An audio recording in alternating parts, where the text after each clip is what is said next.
여러분 안녕하십니까? 하나님의 시간을 뜻하는 카이로스를 오늘부터 맡아 진행하게 될 신민정입니다. 휴가는 잘 다녀오셨지요? 기독교계는 여름철 교육부서 행사가 한창인데요. 배우는 즐거움, 또 가르치는 보람 느끼는 그런 가득한 시간 보내고 있습니다.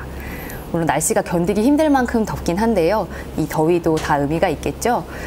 여름 햇살 가득 받은 곡식들이 더 맛도 좋고 영양도 좋듯이 우리 시청자 여러분들도 이 여름을 잘 가꾸셔서 더 단단하게 내면을 다지는 시간 보내시길 바랍니다. 자, 카이로스 오늘 함께 하실 분들 소개하겠습니다. 우선 평화나무 김용민 이사장님 나와주셨습니다. 네, 안녕하십니까. 또 평화나무 기독교 회복센터를 준비 중이시죠. 예아운 선교회 대표 김두무대 목사님 나와주셨습니다. 네, 안녕하십니까. 네, 우리 신민정 평론가. 사실은 저희 벙커원 교회에서는 주목님이시고, 예. 네. 이제 목사고시 통과하셔가지고 목사 안수는 이제 시간 문제, 네. 시간 문제시고. 근데 정말 우리 신민정 주목님은 제가 감히 신발끈도 고쳐 매드릴 수 없는 그런 분이다. 왜냐면은 굉장히 젊은 분으로 보이죠. 젊습니다만은 정말 우리 사회에 존재하고 있는 정상적인 직업 중에 비구니, 수녀 빼놓고는 다 해보십니다. 알바를 좀 많이 해서 알바의 여왕. 그거에 대해서 저를 되게 높게 평가해 주시더라고요. 네. 아니, 쓴맛, 단맛 다 보셨어? 예. 네, 그래요. 그 주목이라고 하니까 이제 주목이 뭔가 궁금해하신 분들이 계시는데요. 교단마다 전도사, 강도사가 있습니다. 네. 근데 강도사가 어감이 안 좋아서 네. 준목이라고 이 기독교 장로에는 강도사 대신 준목이라고 이렇게 칭하지 않습니까? 원래 목사고시가 준목고시라고 불렸고요. 준목고시를 보고 나서 이제 교회에서 이제 안수를 교회에서 이제 허락하면 교단이 안수를 주는 그 절차를 남겨두고 있습니다. 네, 그래요. 목사고시 합격한 목사 안수를 지금 남겨둔 그런 분을 준목이라고 합니다. 한국 기독교 장로회에서는. 네, 그렇게 하시면 되겠습니다. 예. 자. 오늘 그러면 카이로스 본격적으로 이야기 보따리 풀어보겠습니다. 네. 지난해 최대 규모를 자랑하는 여의도 순복음교회가 코로나19로 재정이 어렵다고 부교육자들에게 지급했던 상여금 대신 10만 원 롯데 상품권을 줬다고 하는데요. 이 같은 갑질에 대해서 카이로스에서 다뤘었는데 교회 쪽의 태도가 달라졌다고 해요. 예.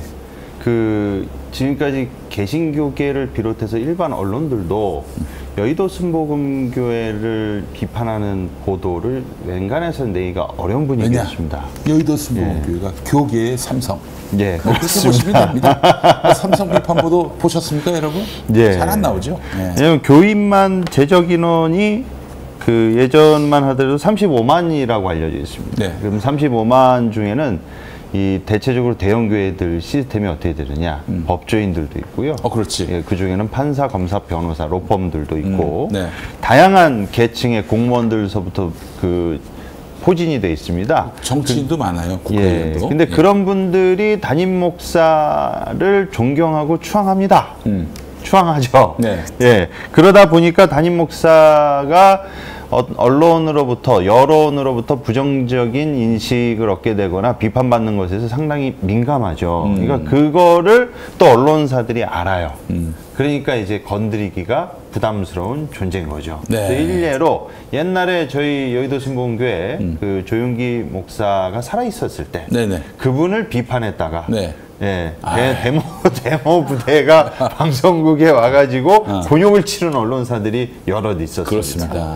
예, 그렇기 때문에 정말로 이 여의도 순복음교회를 비판하는 건 쉽지가 않은 건데 저희 평화나무가 카이로스에서 여러 차례 심지어 제목도 여의도 순복음교회판 오징어 게임 해가지고 예, 부교육자 분들의 처우와 문제 실태에 대해서 디테일하게 저희가 다뤘었죠. 심지어는 미스탈이라고 들어보셨습니까?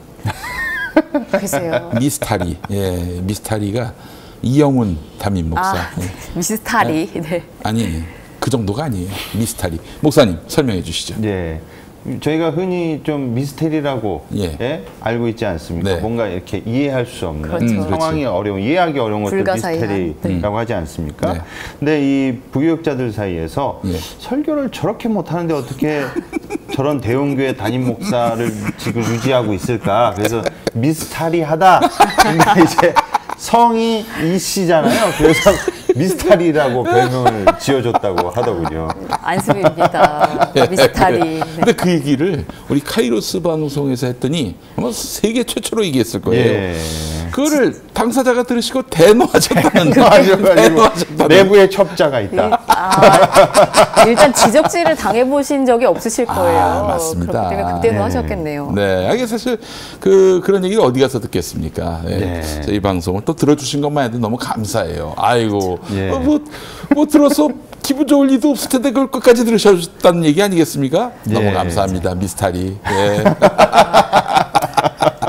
미스터리한 여의도 순복음교회 예. 얘기 들어봤는데요. 예. 또 얼마 전엔 이런 보도도 났어요. 15년 이상 근무자에게 기관장 대우하겠다. 또 고참 여성교역자에게 목사 안수도 열어주기로 했다. 뭐 이런 보도가 국민일보에서 나왔어요. 예. 근데 갑질 보도는 또 전혀 없었거든요. 그렇죠. 국민일보에서 어떻게 미스터리 갑질 보도를 할 수 있겠습니까? 여의도 순복음교회 사실상 기관지입니다. 그렇지. 예. 그렇죠. 뭐 교계나 교계 언론지가 사회에서 나오는 그 언론과 아주 더 종속적으로 존재하는 것 같아요. 왜냐면 기관지라고. 큰 교회 이거 받아야 되니까 광고비를 받아야 되니까 그런 거죠. 이 많은 분들이 아시는 분들은 아시지만 특히 기독교인, 개신교인 분들 중에 모르시는 분들이 많은데 국민일보는 여의도 순복음교회 거 그리고 천지일보는 신천지, 사실상 신천지의 영향권에 있는 거 예. 그리고 세계일보는 통일교. 이런 식으로 이 좀 종교 네. 특정 예. 세력의 예. 언론 사주라든지 그 연계가 돼 있다는 걸 알고 보시면 그 논조와 느낌을 어느 정도 파악하실 수 있습니다. 기독교 연합신문은 또 네. 백석. 맞습니다. 백석. 장 누구였지? 장종현 예. 총장이 계셨는데 그 양반이 총회장이자 뭐 그 교단의 뭐 거의 실소유주라는 평가가 나올 정도로 정말 대단한 그런 위치를 차지하고 있는데 기독교 연합신문에서 장종현 목사 비판한 기사 한 번도 못 봤습니다. 예. 한 번도 못 봤어요. 예. 그게 그럴 게 이제 그 개신교인 분들 중에서는 이제 교단지가 있지 않습니까? 네네. 뭐 감리교는 기독교 타임즈, 합동 예장 합동은 기독신문. 기독신문, 네. 예. 그리고 통합은 한국기독공보. 그렇습니다. 이런 어느 정도의 신문들을 인지하고 계시면 동일한 지점이 뭐냐? 절대로 자기 교단에 소속된 목회자 비판할 수 있는 기사를 찾아보기가 어렵다는 거예요. 통합 한국기독공보가 명성교회 비판하는 거 보셨습니까? 못 봤어요. C 채널도 예, 사실상 명성교회 거고요. 시채널? C채널. 예. 네. 예, 거기도 예. 그 명성교회 지분이 예, 그렇죠. 자본이 자본이 많습니다. 예, 그래서 거기를 비판하지 못하죠. 세습에 세자도 못 저 그립니다. 금기어겠네요. 금기어야 예. 금기어. 예. 그래서 저희 교단 같은 경우에는 그 제가 좀 이 문제 제기를 했으나 네. 예, 제 교단적으로 보면 교단 안에서 저는 그냥 일개 목사이고 일개 유튜버가 있다면 일개 예, 목사. 일개 목사이기 때문에 약발이 없습니다. 네. 저희 교단은 어떠냐면요. 저희 순복음은 잘 모르시는 분들인데 우리 김디모데 목사님이 기독교 대한 하나님의 성회 예. 광화문 측에 속하셨는데 맞습니다. 뭐 광화문 측이나 여의도 순복음 측이나 예. 뭐 다 한 기하성이라고 봐야 될 것 예, 같습니다. 교단법은 똑같습니다. 예. 근데 저희 교단 같은 경우에는 목사가 되려면 남성의 경우 3년, 여성의 경우에는 10년간 전도사 사역을 해야 예, 그래요? 그래야 목사 안수를 받을 수 있습니다. 야, 같은 기준이 아니라 예. 3년과 10년으로 차이가 나는 건가요? 예, 그렇습니다. 어쨌든 뭐 목사 안수 여성이면 절대 할 수 없다. 이거보단 낫긴 한데 예. 남자는 3년 전도사 해야 되고 여성은 10년을 해야 하고. 예. 사실 예. 더 기분이 나쁘네요. 안 줄 거면 안 주던가. 너는 3년만 해도 되지만 너희는 10년 정도 수련해야 되는 더 열등한 존재다라는 걸 대놓고 알려주는 것 예. 같아요. 그래서 제가 그러네요. 이거를 알게 됐을 때 처음으로 알게 됐을 때 네. 그 저희 담임 목사님이 제가 지금 소속돼 있는 협동 네. 목사로 소속돼 있는 교회 담임 목사님이 여성 목회자분이세요. 어. 제가 이거를 여러 차례 물어봤습니다. 교단 어르신들과 이 분들한테. 네. 그랬더니 도대체 이유가 뭐냐. 이유라도 좀 들어보자. 대다수의 절반은 왜 이게 이렇게 돼 있는지도 관심이 없으시고. 근거가 없네요. 네, 그리고 굳이 교단에서 이거에 대해서 설명을 좀 해주신 걸 들었더니 여자는 애도 낳고 중간에 육아휴직도 해야 되고 또 남자에 비해서 심리적인 그 감정적인 요동이 더 큰 부분이 있기 때문에 3배는 3년에 3배 아닙니까? 예. 3배 정도는 해야 뭔가 이렇게 목사로서의 예, 자격을 좀 더 철두철미하게 확인해 볼 수 있지 않느냐. 아, 그러면 그 네. 10년 동안에 육아휴직 이런 거 다 빼고. 네. 아니요. 포함 이거 빼고 10년이죠. 빼고. 그러니까 육아휴직 가면 그건 또 예. 시간을 안 쳐주는 거네요. 그렇죠. 그러면은 예. 정상적이라기보다 어떤 여성이 결혼해서 아이 낳고 사는 사람으로서는 10년 동안 이걸 채우려면 나이가 40은 돼야 그러네. 뭔가 시도를 할 수 있겠네요. 제가 그 신대원 시절만 하더라도 그랬습니다. 네, 지금은 모르겠는데, 네. 근데 어쨌든 이렇게 10년이라는 이유에 대해서 구체적인 설명을 해주신 그 목사님, 시니어그룹 목사님이 저한테 그렇게 얘기를 해주시는데, 네.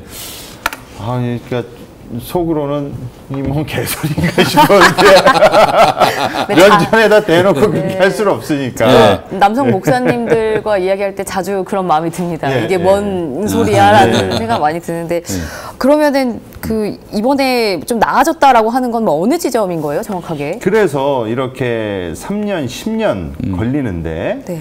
이제 최근에 이영훈 목사 이걸 또 직접 인사 방침을 본인이 발표했습니다. 미스터리가. 예. 네. 그래서 만년 여전도사들에 대한 목사 안수 길을 쉽게 열어주는 방안을 제시했다고 하는데요. 네. 이로 인해서 이제 여성 교육자들의 복지나 사역 확대가 이제 교단 전반으로 이제 확산될 조짐이다. 이제 그런 겁니다. 그래서 구체적으로는 15년 이상 근무한 여교육자의 경우에 기관장 수준으로 처우를 개선하는 방안을 이제 제시했고요. 그리고 고참급 여전도사는 총회와 논의해서 내년에 이제 2023년이죠. 네. 목사 안수를 받을 수 있는 길을 열어줄 것이다 라고 이제 얘기를 한 겁니다. 그러면서 이제 총회 차원에서는 기존에 이제 10년이 훨씬 지났는데도 네. 사정상 뭐 이제 교회 분위기상 네. 목사로 이렇게 될 수 없는 이게 네. 저 여러분들이 좀 아셔야 될 게 뭐냐면은 그 목사고시를 합격했다고 다 목사가 되는 게 아니에요. 그렇죠. 이게 그 부임할 곳, 일할 곳, 청빙받은 곳이 있어야 이제 목사 안수를 받는 거지. 예. 그냥 합격했다고 바로 목사가 되는 건 아닌 거예요. 예. 그렇죠.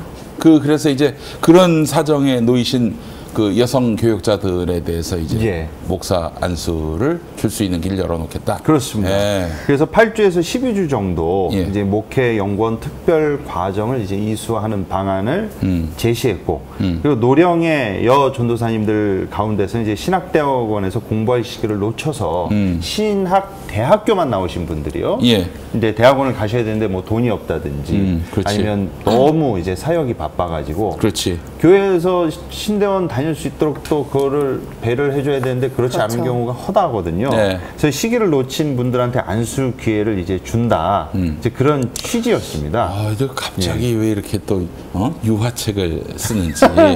근데 갑질하던 분이 이렇게 갑자기 태도를 돌변하면은 많이 혼란스럽습니다. 그렇죠. 예. 처음 지적질을 당하셔서 반응이 다양합니다. 예. 고쳐보기도 하시고 분노하시기도 하시고. 네. 근데 여성 입장에서는 이게 뭐 물론 뭐 차츰 계단 형식으로 나아지긴 하겠지만 뭐 어쨌든 동등한 입장에서 대우하겠다는 얘기는 아닌 거잖아요. 예. 그래서 그렇게 파격적으로 보이거나 또는 실질적으로 뭐가 상황이 나아지겠다라는 그렇게 와닿는 지점은 없네요. 이게 또 예. 그 구도 자체가 남성이 여성에게 시혜를 베푸는 그렇죠. 이런 구조란 예. 말이죠. 교육을 베푸는 사람도 아마 남성들 분이실 거고 이 예. 8주에서 12주 정도 특별 과정은 사실 이 여정도사들만 따로 거친다는 것 자체가 어쨌든 한두 가지 절차를 더 밟아야 되는 거예요. 그렇지. 그렇다는 것 자체가 그렇게 지금 뭐 보도가 날 만큼의 이렇게 큰 그 처우 개선일까 네. 여성의 입장에서는 그런 생각이 듭니다. 그 보도의 목적은 야 이제 뭐 순복음에서 그렇죠. 양성 평등이 이제 이루어지는구나 이거보다도 와 우리 미스터리가 정말 선행을 베푸시는구나 그 목적으로 쓰여진 것 같습니다 느낌에. 예. 그것도 맞습니다. 있고 예. 예. 평화나무가 하도 지랄 이렇게라도 하지 그렇죠. 않으면은 예. 예, 욕을 더 먹기 때문에 예. 예, 이렇게라도 아이, 하겠다. 그래요. 알겠습니다. 예. 저는 예. 좀 이 부분이 되게 웃겼습니다. 솔직히 지금 이제 신민정 주목님께서 말씀해 주셨는데 15년 이상 근무한 여교육자의 경우 기관장 수준으로 처우를 개선하겠다. 기관장이 뭐예요? 아 그러니까 그 일반 회사에서는 이제 보통 이제 과장급으로 이제 대우를 해주겠다 이제 그렇게 이해를 하시면 될 것 같은데 과장급 15년 이상 근무한 사람을 과장급으로 대우해 주는 게 저는 과연 이게 특별한 건지 그건 당연한 거지 대우를. 당연한 거를 처우 개선하겠다고 하니까 이거는 때가 늦어도 너무 때 늦은 것이다. 예, 이거는 당연히 이렇게 한 거를 마치 시혜를 베풀듯이. 15년이면 그 회사에 거의 뭐 중역이 될 수도 있는 건데 성과에 따라서는. 근데 예, 예. 과장? 예. 과장? 야, 이거를 마치 뭐 큰 혜택을 베푸는 것이냐 생각하고 있는 것 자체가 미스터리입니다. 이걸 이제 한다는 것 자체가 예. 보도돼서 좋을 게 없죠, 사실. 네. 이걸 이제 하나라는 생각을 할 거예요. 예. 상식적인 사람이라면. 예. 이렇게 그래도 어쨌든 간에 처우가 나아지고 있는 거는 뭐 평화나무나 네. 카이로스뿐만이 아니라 뜻있는 교회개혁단체에서 계속해서 여성 안수 반대하는 교단이나 뭐 기관들에 대해서 지속적으로 계속 비판의 목소리를 내왔어요. 어쨌든 그렇습니다. 작은 변화가 네. 일어나고 있다 이렇게 봐도 될까요? 예. 그나마 가만히 있는 것보다는 이렇게 차츰차츰 이슬에 옷 젖듯이 변해서 좋은 방향으로 가게 된다면 어쨌든 좋은 예. 방향으로 가게 된다면 아니, 좋은 게 아닌가 싶습니다. 예. 아니 근데 이제 진짜 한국 개신교가 그나마 순복음이 나은 편이에요. 다른 교단, 특히 그 예장 합동 등 장로교 보수 교단들은 여전히 그 빗장을 이제 걸어놓고 있습니다. 이거 예장 합동 같은 경우에는 여성 목사 안수를 금지하고 있습니다. 그래서 지금 뭐 교단 총회 가 보면은 총대라고 하지 않습니까? 총회의 대의원, 각 네. 노회에서 이제 파송한 대의원들이 100% 남자입니다. 100% 남자예요. 이 21세기의 모습이 아닙니다. 이거는. 예. 그래서 이 부분과 관련해서 이제 많은 지적들이 이제 나왔는데 이에 대해서 이제 그 합동총회장을 작년까지 아마 지냈을 거예요. 소강석 목사라고. 소강석 목사는 저기 용인에서 그렇죠. 네. 세대인 지역, 교회. 네, 저희 지역입니다. 네, 세대인 교회 용인 사시는데 네, 세대인 교회인데 제가 예전에 한번 그 교회 가가지고 이제 예배를 드리게 됐어요. 그게 집이 가깝기도 하고 그때 제가 다니던 교회에서 2주간은 다른 교회 한번 다 다녀봐라. 그래가지고 가보라고 해서 갔더니 이 설교가 뭐였냐면은 정말 기상천외였습니다. 그때 그 종려주일 예수님의 이제 고난을 앞둔 주간에 주일이었는데 설교가 이제 구레네 시몬이 대신 십자가를 지는 그런 내용인데 여러분 이게 헌금내라로 어떻게 이어지는지 이게 대단히 창의적인 겁니다. 구레네 시몬이 십자가를 대신 지고 이제 골고다 언덕으로 가는 그 내용을 본문으로 한 설교인데 그게 어떻게 헌금만이 되라로 이어지느냐. 당시 그 세대인 교회가 또 새 교회당을 지어놓고 어마어마하게 이 금융부채를 그 갚느라고 아주 정말 혈안이 되던 때였는데 구레네 시몬이 십자가를 좋아서 졌겠냐, 즐거워서 졌겠냐, 억지로 한 거다. 여러분 헌금 내기 싫지? 억지로라도 내라. 야, 완전 신공입니다, 신공. 이 정도는 템플릿이 정해져 있는 것 같아요. 이제 어떤 본문을 입력해도 이렇게 다 기승전 헌금으로 연결되는. 예. 그리고 또 그때 아주 충격적인 얘기를 들었는데 구레네 시몬이 그래서 축복을 받았고 그의 10대 손이 이 기독교를 공인했던 왕 있지 않습니까? 갑자기 까먹었네. 콘스탄티누스였습니다. 예. 콘스탄티누스 대제다. 얘기를 그 모든 교회 사학자들이 한다라는 식으로 또 설교해서 구레네 시몬의 후손이 콘스탄티누스 대제다. 네, 그래서 제가 팩트 체크를 했죠. 우리 저 한신대학교 네. 서양 교회사 하시는 우리 김주환 교수님 비롯해서 여쭤봤는데 듣도 보도 못한 얘기라고 듣고 어디서 그런 얘기 주워 들어가지고. 근데 이 양반이 또 예전에 미국에 한번 갔는데 부시를 만났나 봐. 당시 현직 대통령 부시 만나더니 자기가 정말 너무 굴종적인 자세를 보였나 봐. 근데 아들이 같이 갔는데 아버지는 한국을 대표하시는 목사님이신데 설마 아들이 자기 아버지한테 그런 말을 했을까? 라는 의구심은 듭니다만 하여튼 그런 말 했다고 치고 너무 굴종적인 거 아니냐라고 딱 이렇게 얘기하니까 우리 소강석 목사 하신 말씀이 내가 이 조국을 위해서라면 부시의 구두도 핥을 수 있다. 구두 밑창도 핥을 수 있다. 이런 말씀을 하셨어요. 그래서 참 저에겐 잊혀지기 어려운 그런 목사님이신데, 이 목사님이 이제 그 여성 안수, 목사 안수와 관련해서는 이 여성 안수가 허용되면 신앙은 자유주의로 흐르고 교단 색깔이 진보 쪽에 기울게 되고 페미니즘적 경향으로 가게 돼 있다. 여성 안수는 급진적 자유주의로 가는 길이다. 이러면서 반대를 했다고 합니다. 일단 자유주의, 페미니즘 이런 거 설명하라고 하시면 그 어떻게 설명하실지 모르겠어요. 제가 알고 있는 단어와는 전혀 다른 의미로 자꾸 쓰이는데. 네오막시즘 그것도 항상 그냥 뭐, 네, 유명하시죠. 아는 사상이 아마 그분은 네오막시즘밖에 없는 것 같아요, 느낌에. 그분이 구사하시는 거를 간혹 이렇게 언론 인터뷰나 내용들을 들어보면 좀 죄송한 말씀이시지만 저 알고 하시나 전혀 모르시는 것 같은데 라는 좀 의구심이 많이 들었습니다. 가끔 이런 목사님들 보면서 배웁니다. 무슨 말인지 당당하게만 하면 되는구나. 그런가 보다라고 받아주시더라고요. 그럼요. 당당하게 이제. 팩트가 틀린 말을 했단 말이에요. 나중에 다툴통이나 그때도 쌩 까고 가야 돼요. 얼굴 뻔뻔하게. 확신 있게 얘기하는 것도 중요하고. 그래야 이단 사이비가 됩니다. 그런데 이렇게 한다고 하더라도 결국엔 사회적 변화를 따라가지 못한다면 교회는 결국에는 교인들이 잃게 될 거예요. 그래서 합신이든 뭐 합동이든 여성 목회자 안수 주지 않을 수 없을 겁니다. 그럼요. 이제 뭐 당연히 그 흐름으로 갈 수밖에 없고, 아니 이건 뭐 무슨 사실 평등의 문제도 아니고 상식의 문제 아닙니까? 상식이죠. 상식의 문제고. 뭐 페미니즘의 문제가 아니라 인간을 어떻게 대하느냐의 기본적인 상식의 태도예요. 그래서 뭐 정말 앞으로 이런 여성 안수를 금지하는 그런 교단들, 참 훗날에 가장 낡았고 가장 구태어린 교단이었음을 스스로 돌아볼 수 있을 거라고 생각이 되고요. 근데 또 하나 문제, 목사 안수를 준다 하더라도 그러면 뭐 모든 게 다 해결되느냐? 아닙니다. 절대 그렇지 않아요. 지금 교회 청빙을 받지 못하는 여성 교역자들 많이 있습니다. 그러면 어떻게 되느냐? 무임 목사가 되는 거예요. 무임 목사가 되는 거지. 안수는 어떻게 좀 받았어요. 자기가 속한 교회에서 안수는 받았는데, 청빙한 교회에서 이제 안수를 받았는데 거기를 그만둔다? 근데 부르는 곳이 없다? 갈 데가 없다? 그럼 무임 목사가 되는 거고, 무임 목사로서 3년 동안 뭐 정당한 이유 없이 뭐 교회 일을 안 한다. 그러면은 목사직이 박탈될 수도 있어요. 그게 또 현실입니다. 근데 그런 여성 교역자들, 여성 목사들이 많습니다. 그죠? 그렇죠.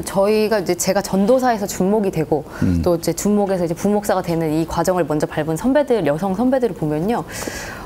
남자 선배들이 하지 않았던 고민, 그리고 사역질, 더 훌륭한 선배임에도 불구하고 사역질을 찾지 못해서, 왜냐면 여자가 결혼하면 어떻다, 여자가 결혼하지 않으면 어떻다, 결혼해도 문제고 결혼 안 해도 문제고, 결혼을 안 하면 이제 교회 안에서 뭐 말이 나올까 봐 안 된다고 하고, 결혼을 하면 육아와 출산 때문에 교회 일에 지장이 생긴다라고 해서, 이게 법적으로 뭐가 제정돼 있지는 않다고 하더라도 우리 교단은 안수를 주는 교단이야 하더라도 어떤 다른 제도들이 준비되어 있지 않기 때문에 이 여성 교역자가 이걸 전도사에서 준목이 되는 과정도 너무나 힘들고, 준목이 되고 나서 부목사로 청빙되는 과정도 너무 힘들고, 그래서 이제 제가 속한 한국 기독교 장로회 같은 경우는 3,200명 정도의 목사 중에서 여성 목사가 500명 정도 돼요. 그래요? 그래도 이제 교단에서는 다른 교단에 비해서는 가장 많은 편이고, 또 이제 한국 기독교 인류가 절반이 남자고 절반이 여잔데.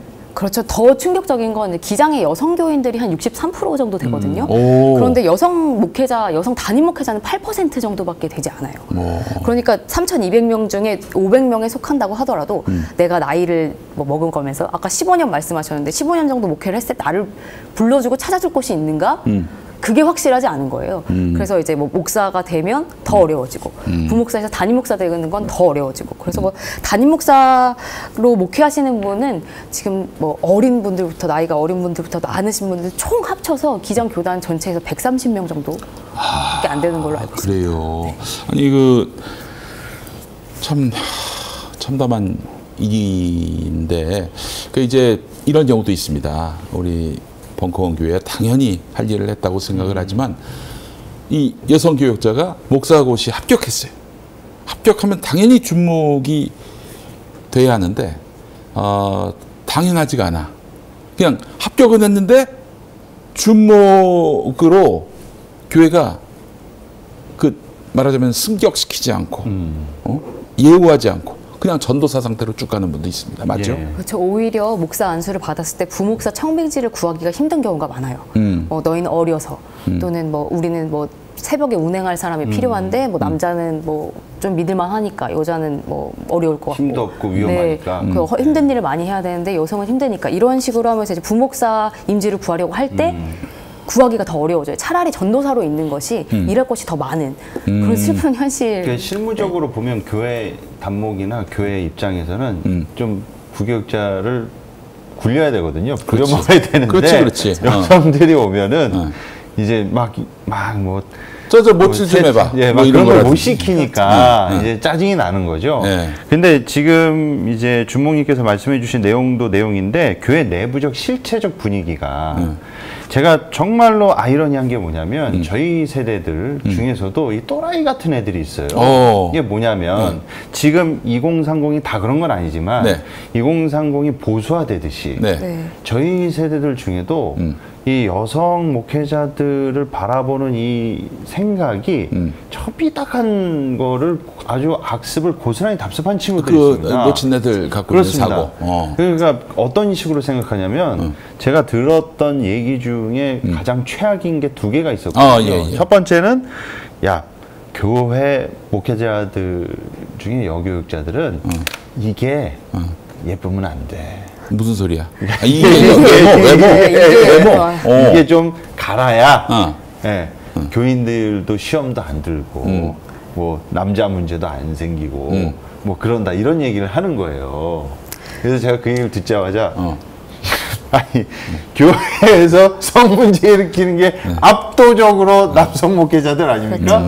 적반하장 같은 얘기였고 그 얘기를 꼭 저 설교 시간에 한번 해보라고 그러죠. 무슨 일이 벌어지나 한번. 그러면서 더 기가 막힌 거는 이거 무슨 목회자랑 여성 이런 거를 이게 나이와 상관이 없습니다. 이게 교리적으로 잘못 인지를 하면 그렇게 진짜로 생각을 해요. 그래서 이제 성경에 사도 바울의 서신서를 이제 드립을 치면서 언급을 하면서 아니 사도 바울도 하와가 먼저 선악과 따먹었으니까 여자들이 문제 있다고 한 거 아니냐? 그러면서 제가 직접 목격한 것 중에 최악이 뭐였냐면 제 또래예요. 젊은 친구였거든요. 아니 목사 안수 받자마자 자기 어머니 뻘 되는 그 전도사님한테 제가 그분 성함도 기억나요. 박 전도사님이셨거든요. 여성 전도사님.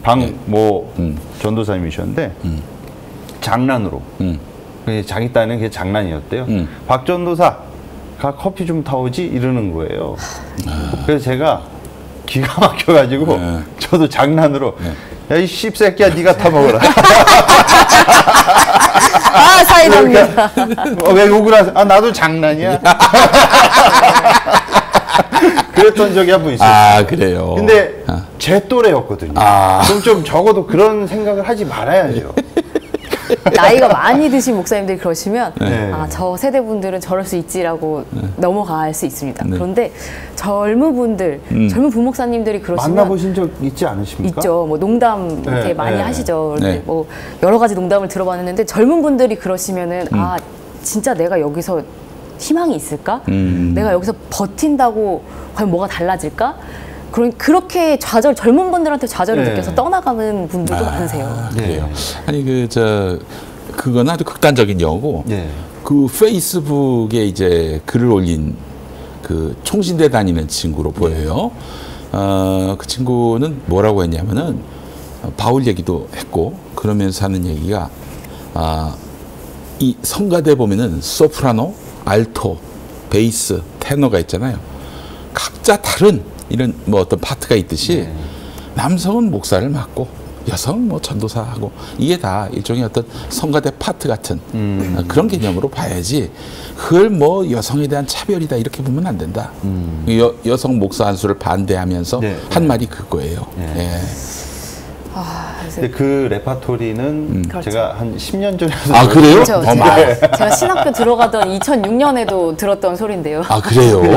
예. 그거를 쓴 친구가 2018년인가 썼는데, 야, 발전이 없네, 그 친구는. 어? 네. 10년 전 드립으로.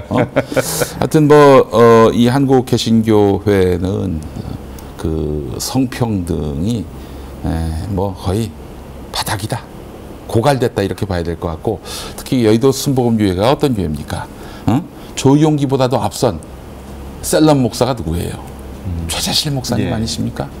여성분이었어요. 예. 아니 최자실 목사님을 배출한 교단에서 이렇게 여교육자를 홀대하면 그 말이 되나요? 많은 분들이 그 오살리 기도원의 본명을 망각하고 계시는 것 네. 같은데 그냥 오살리 기도원이 아니라 네. 최자실 기념 금식 오살리 기도원이 원래 앞에 최자실자 이름이 들어갑니다. 예. 이거 그 정도로 영향력 있는 그 실제로 그 분이셨어요. 최자실 목사의 그 말하자면 자녀 그 중에 이제 딸이 김성애 씨고 김성애 씨 남편이 조용기 예. 목사였던 거 아니에요. 그래서 조용기 목사가 은퇴했을 때 무슨 얘기가 나왔냐면은 이 여의도 순복음교회는 최자실 목사가 만든 교회이기 때문에 당연히 다음 후임자는 최 씨에서 나와야 된다.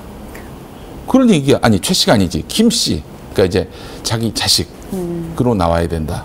이 얘기가 있었고 실제로 김성광 목사, 김성애 목사의 그 동생인 조용기 목사의 처남인 김성광 목사가 자기가 담임 목사가 돼야 한다라고 얘기했었나요? 예, 거기까지는 모르겠으나 예. 김성강 목사와 예. 조용목 목사의 예. 예, 암투가 있어요. 암투. 조용목 목사는 또 조용기 목사 동생. 예. 그래요.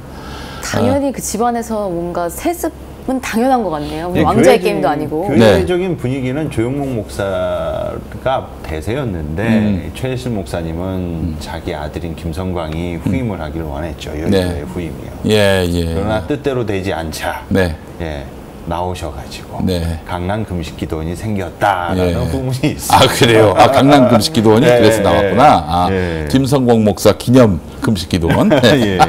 한국교회 그 한번 돌아가셨죠? 지금 돌아가셨어요. 돌아가셨죠 얼마 예. 전에. 예. 이 야사를 하나 말씀드리면 그 우먼 파워가 있었습니다. 예, 조용기 목사 뿐만이 아니라 조용기 목사를 저렇게 키워준 사람이 실세는 최자실 목사고. 그렇지. 예. 그리고 그 충현교회요. 충현교회. 충현교회 김창인 목사한테는 또 현신의 권사가 있었고. 현신의 권사가 그쪽이었군요. 예. 그리고 그 일산의 거룩한 빛 광성교회 정성진 목사님이라는 분이신데 이분들은 또 누님들이 신유 사역을 해가지고 교회를 초창기에 키웠다라는 또 후문이 있고요. 예, 한신의 이중표 목사님도 그렇지. 예, 황규화 권사라고 있습니다. 예. 이 태백 강원도 지역에 사역하지는 네. 다들 알고 보면은 대중적으로 이렇게 잘 알려진 대형교회 단목 뒤에는 이런 신유 사역이나 예언과 은사 충만한 네. 여성 사역자들의 아유. 노고와 헌신이 있었다. 실제로 제 네. 아버지도 굉장히 뭐랄까요.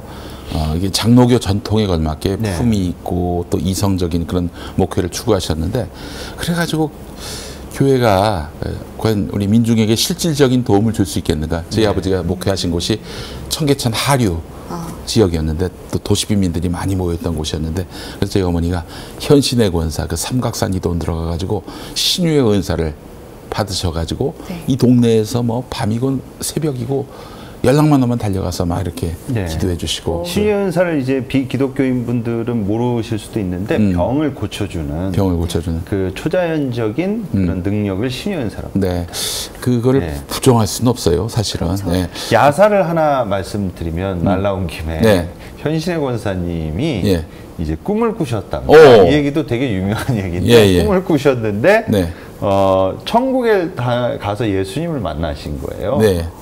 근데 이제 꿈이죠. 입신이 아니라. 입신인지 꿈인지 하여튼 그랬답니다.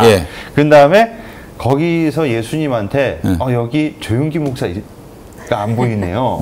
김창인 목사가 안 보이네요. 그러니까 다 이제 유명한 목사 이름들 됐는데 다 예수님이 모른다고 하는데 김창인 목사는 이제 그 당시에 충현교회 목사였죠. 그러니까 딱 세 부류였답니다. 내가 걔는 안다. 예수님이. 근데 난 걔는 모른다. 아하. 그리고 나는 걔는 알 것 같기도 하고 모를 것 같기도 하다라는 사람들도 있었답니다. 네. 그래서 현신의 권사님이 그 꿈에서 딱 깨자마자 이 다 전화를 돌렸답니다. 예수님이 목사님 모르신답니다. 그래서 여의도 순복음교회의 조윤기 목사가 그 선한 이웃인가 그런 재단을 시작하게 된 계기가 이 현신의 목사님의 전화를 받고 시작했다는 현신의 권사 야사가 있고요. 네. 그리고 김창인 목사님 북한 선교 뭐 그걸 만든 그치. 것도 또 현신의 권사님이 전화를 받고 만들었다. 네. 그런 후문이 있는데 네. 이 전화를 받고 유일하게 현신의 권사한테 쌍욕을 퍼부은 사람이 단 한 명 있었다. 네. 그 사람이 야 이년아, 네 그 꿈 개꿈이야 이 미친. 그랬던 사람이 한 명 있는데 누구야? 네. 그게 바로 이천성 목사라고. 방언 명찰 딱지 붙였던. 네. 그, 한월산 기도 예, 원장. 그렇습니다. 네. 그 욕을 하고 나서 한 달도 안 돼서 거의 예, 돌아가셨다는. 네. 네, 그런 이천성 부분이 목사님이 거침없이 욕을 잘하시는 분이에요. 뭐 그분에게도 또 진심이 있다고 생각을 하고 또 공로도 있다고 보는데 제가 그분한테 욕을 먹은 적이 있었습니다. 초등학교 3학년 때 그 교회 기도원에 어머니가 또 장래 주의종으로 키우신다고 저를 또 데리고 가가지고 막 기도를 시키는데 초등학교 3학년한테 10살이네요. 이제 주여 삼창하면은 난 공포에 질거버렸지. 네. 근데 어떻게 했냐면은 이천성 목사가 막 교인들한테 모인 사람들한테 방언을 시키는데 방언한 사람들 이제 열애로 이게 그 이제 1라운드가 끝나면 이제 2라운드에 또 기도를 시킵니다. 방언 한 사람 또 빼고 3라운드 가서 또 이제 방언 시켰는데 방언 한 사람 또 빠지고 이제 4라운드쯤 되니까 남은 사람이 별로 없었어요. 거긴 저도 있었죠. 네, 4라운드까지 남으셨어요. 네. 그러더니 이천성 목사 마이크 잡힌 그 걸쭉한 목소리로 이런 개새끼들. 자, 욕 먹고 받으셨습니까? 방금? 아주 유명한 끝내 안 말이죠. 했습니다. 끝내 못했어요. 개도 하는 방언을 사람 새끼들이 못하는 말이들. 거기 저도 있습니다. 예. 그렇게 열심히 노력을 했는데 방언을 못해서. 우리 저 사실은 그래서 우리 정말 그 교회 부흥에는 예수님 이래로 여성 사역자들, 여성 교육자들의 그 역할이 굉장히 큽니다. 그래서 우리 신민정 주목님을 삼각산 기도원으로 보내서 소나무 한 뿌리 좀 뽑아오시고. 예. 일단 방언을 못하기 때문에 방언부터 그쪽으로는 나무 끌어안고 한번 씨름해보도록 하겠습니다. 예. 우리 욕하는 목사님 얘기 나왔었는데 진짜 난 너무 궁금한 게 우리 현신의 권사님 살아계셨다면은 전광훈은 기억하십니까? 라고 예수님한테 물어봤을 것 같은데. 이천성 목사의 10배 되는 욕을 현신 권사님한테 하지 않았을까 싶습니다. 예수님 독사의 자식들부터 시작해서 욕을 잘하셨을 것 같아요. 네. 잘하셨어요. 네. 예. 정광훈 씨 얘기 계속 해봐야 될 것 같은데요. 네. 재개발 보상금 문제로 지난 2년간 이 재개발 조합과 법적인 그리고 물리적 충돌을 계속 빚었었죠. 네. 법원이 허락한 명도 집행할 때는 인화물질까지 써서 저지하기로 했었어요. 예. 그래도 되는 건가 사제 모르겠습니다. 제작 화염 방사기라고 보시면 이야, 세상에 이 사제총 때문에 아베가 죽었는데, 야 이게 이 사제 무기를 만든다는 건 이 자체로 아마 처벌 대상일걸요? 예. 제가 알고 있기로는. 그러니까 이 내용에 대해서 완전히 백지 상태인 분들한테 이제 아주 쉽게 요약을 해드리면 정광훈 씨가 있는 그 교회, 그 사랑제일교회가 장위 이제 지어 있는 거기가 이게 재개발이 됐습니다. 그래가지고 원래 서울시에서 종교부지 보상액을 84억을 얘기를 했거든요. 근데 정광훈 측이 563억을 이제 터무니없이 세게 부른 겁니다. 그러면서 그거 주지 않으면 우리 못 나간다. 그래서 이제 알박기를 한 거죠. 알박기지, 알박기. 예, 그러니까 조합 측이 이제 명도 소송을 제기해가지고 심지어 법원에서 1심, 2심 항소심에서 싹 다 조합 측이 이겼습니다. 대법원까지. 예, 불법이라고. 예. 그래서 조합 측이 승소했는데도 순교자적 자세로 교인들 선동해가지고 6차례나 이제 강제 집행이 있었는데요. 이때마다 이제 사랑제일교회 교인들 동원해가지고 6탄 방어전을 펼쳤던 거죠. 네. 예. 화염병부터 시작해서 563억 원은 너무한 거 아닙니까? 84억 원도 넉넉하게 측정했다는 얘기가 있는데요. 97% 주민들이 다 이주를 했는 상태인데 지금 계속 이렇게 알박기를 하고 있으면 피해보는 건 그 지역 상인들 그리고 지금 이주하고 계신 분들, 네. 공사가 늦어질수록 피해 보시는 분들은 그분들일 텐데 뭐 이렇게 되면은 뭐 84억에서 이제 까지는 건가요? 본인들이 받을 수 있는 게? 뭐 요즘 정광훈 목사가 뭐 500억을 받기로 했다, 뭐 이런 얘기도 했던 것 같아요. 아, 정광훈이 네. 7월 17일에 예배 시간에 내가 다 받기로 했다. 전광훈 말은 어디까지 믿어야 될지 모르겠어요. 하도 뻥이 많아가지고. 예. 그래서 그런데 진짜 사실이 그러한가요? 그 원래 처음에는 하도 저렇게 알박기를 하니까 배제하고 하려다가 나중에 이제 너무 이게 질질 끌게 되니까 도대체 어떻게 된 거냐, 뭐 우야무야 넘어가는 거냐, 이렇게 얘기가 있었습니다. 500억을 주고 이렇게 유야무야 덮기로 한 거냐? 예. 그런데 이게 정말로 사실인지, 정광훈이 또 이렇게 나와가지고 예배 시간에 뭐 어떤 의혹도 없는데 그냥 헛소리를 한 건 아니지 않겠느냐. 그래가지고 타 언론사가 이 조합 측에 연락을 해가지고 사실관계를 이제 확인을 해봤다고 합니다. 예. 그래서 언론 보도에 의하면은 조합장한테 이게 직접 연락을 했는데 조합장이 긍정도 부정도 하지 않는 애매한 이제 입장을 취하면서 아직 조합 대의원 회의랑 총회 절차가 남아 있는 상황이다. 예, 지금 오늘 방송을 하고 있는 이제 금요일이죠. 예, 다음 주 정도의 큰 틀에서 협의가 될 텐데 그때 이제 말씀을 드리겠다, 이렇게 이제 답변을 하셨다고 합니다. 쉽지 않을 겁니다. 아니 이 대의원들은 뭐 바보들입니까? 그런 것도 아닐 테고, 이게 지금 560억은 KBS에 따르면 대한민국 재개발 역사상 종교 시설이 요구한 최대 액수입니다. 예. 이거를 받는다? 지금까지 법원으로부터 다 이겼고, 그러면 뭐하러 소송을 걸었어? 이렇게 합의 볼 거면. 예. 그래서 저는 이거 총회에서 이렇게, 물론 이제 총회 쪽에 대의원들 중에 또 이렇게 사랑제일교회 쪽과 예, 뭔가 커넥션이 있거나 튜닝 서로 이제 사이클을 맞춘 예. 그런 사람들이 있다라는 설은 있었습니다만은, 그렇다 하더라도 대세를 이루긴 어려울걸요. 그렇다면은 저는 만약에 진짜 합의를 본 게 맞다면은 오세훈 씨를 의심하지 않을 수가 없어요. 그렇죠. 오세훈이가 그 전광훈이 집회에 가가지고 마이크 잡고 그랬던 예. 사진 많이 보지 않았습니까? 예. 그렇죠. 결국에 서로 봐준 것 아닌가. 선거 때는 물론 이제 나는 정광훈하고 뭐 선을 가깝지 않다, 그었었죠. 뭐 한 번 갔다, 뭐 이 정도 뻔한 거짓말도 했고요. 그래서 이제 거리를 두기를 하려고 했었지만 모종의 커넥션이 있는 것 아니겠는가라고 의심하지 않을 수가 없어요. 예.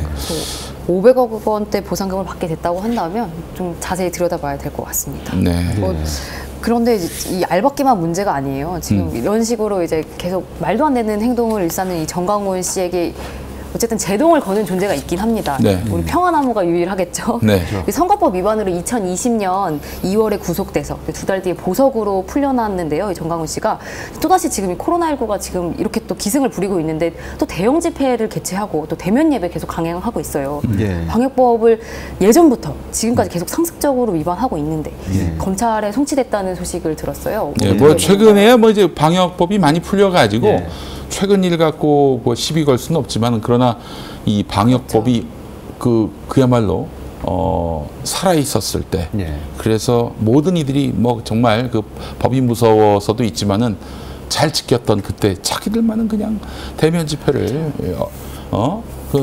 강행을 했단 말이에요. 법을 어겨가면서. 예. 그 건과 관련해서 평화나무가 거의 매주 고발을 했었습니다. 예, 닥치는 대로 족족 다 했습니다. 종암경찰서에 매주 얼마나 더웠는데 작년 8월에 갔었어요. 8월. 7월부터 8월까지. 예, 예. 아이고. 아니 익었어. 뭐 물론 저만 고생한 건 아니지만은 익었어 그때. 얼마나 더웠는지. 예. 예, 또 시끄러운 또 동네였고 그랬는데. 예. 어쨌든 네. 자, 그래서 저희가 고발을 했는데 이제 거의 1년 만에 검찰에 송치가 됐습니다. 예. 그리고 최근에는 지난 그 대선 때 김경재 후보 건 관련해서도 또 네. 송치가 됐죠. 예. 예. 아 그래, 김경재 건은 뭐냐면 저기 요거 자기가 이제 자유 통일당인가 기독자유통일당 예. 만들어 가지고 대선 후보로 김경재 씨라고 옛날에 네. 하여튼 저 달코 다른 이제 우파 인사가 있어요. 그 양반을 대선 후보로 세웠다고. 그런데 이 양반을 차버렸어요. 그냥 아웃시켜버렸어. 자기들이 뽑은 대선 후보를 정광훈이가 그냥 아웃시켜버린 거야. 이 양반은 완전히 낙동강 오리알이 된 거 아니에요. 근데 그 뒤로 하여간 뭐 김경재가 반발하니까 막 예배 시간에 설교 시간에 막 그냥 김경재를 헐뜯기 시작하는데 설교 시간에 그거 하면은 바로 후보자 비방으로 걸 수 있는 거 아니겠습니까? 그렇죠. 예. 저희가 바로 낙선 목적의 후보자 비방죄로 해가지고 경찰에 고발을 했고 검찰에 고발을 했고 그렇게 해서 결국 송치가 됐다는 이야기죠. 자기네들이 후보로 내세웠다가 팽시킨 다음에 욕해가지고 그게 걸려가지고 공직선거법. 아유 그렇습니다. 우리 저 평화나무가 열일하고 있습니다. 열일하고 있습니다. 그거 다 보고 있고요. 다 들여다보고 있고 숨소리까지 모니터하고 있었는데 이게 만약에 또 송치가 됐고 기소가 된다. 만약에 그래서 유죄가 확정된다? 그러면 또 선거법을 또 위반하는 셈이 되는 것이죠. 예. 자, 아주 뭐 상습 위반자로 이제 갈 수도 있게 된 상황인데 일단 그 이 방역법 위반건으로 송치된 것, 요 얘기 좀 구체적으로 좀 해보자면은 사실은 이 모이는 수가 딱 정해져 있고요. 예. 그 이상 모이면 안 되는데 뭐 그런 거 뭐 전혀 신경 안 쓰고 그냥 많이 와라 해가지고 저희가 심지어 그래서 우리 평화나무 이 전임 권지현 센터장과 우리 이경은 사무국장이 그 교회 앞에서 나오는 사람들을 일일이 다 체크를 해가지고 수백 명을 카운팅한 걸로. 이건 진짜 엽기적인 거죠. 예, 이걸 다 체크를 해가지고 넘겼습니다. 이렇게 다 증거를 모아가지고 뭐 이게 다 차려진 법상에서 수저만 뜨는 그런 그 고발을 했는데 1년 만에 이게 나왔다는 것 자체가 좀 많이 좀 우리로서는 황당한 일입니다. 예. 경찰이 좀 열심히 했으면 좋겠습니다. 김용민이를 그 수사하듯이 수사했으면 좋겠어요. 저 기체 속도로 진행이 되면 정말 예. 피해를 호소하시는 분들이 많았어요. 예. 그리고 집회 참여했다가 이제 걸려온 어르신들이 또 다 안 믿으시잖아요. 검사도 안 받으시려고 그러고 동선도 제대로 알려주시지 않고 그래서 되게 많은 피해가 사례가 있었고 또 가짜 뉴스 빠져서 가족들도 막 분열되기도 하고 피해 사례가 정말 많았는데 제대로 된 제대로 된 조치가 있었으면 좋겠습니다. 아니 그 아드님 같은 경우 아드님이 그 저기 전광훈 교회 나가지 말라라고 했는데 어머니가 몰래 나가셨고 심지어는 거기서 코로나까지 얻으셨는데 어머니가 극구 자기는 안 갔다. 그래서 결국 아드님이 어머니에게 이제 휴대전화를 개통시켜줬는데 그래서 자기 명의로 된 휴대전화인가 봐요. 위치 추적을 한 거야. 갔어.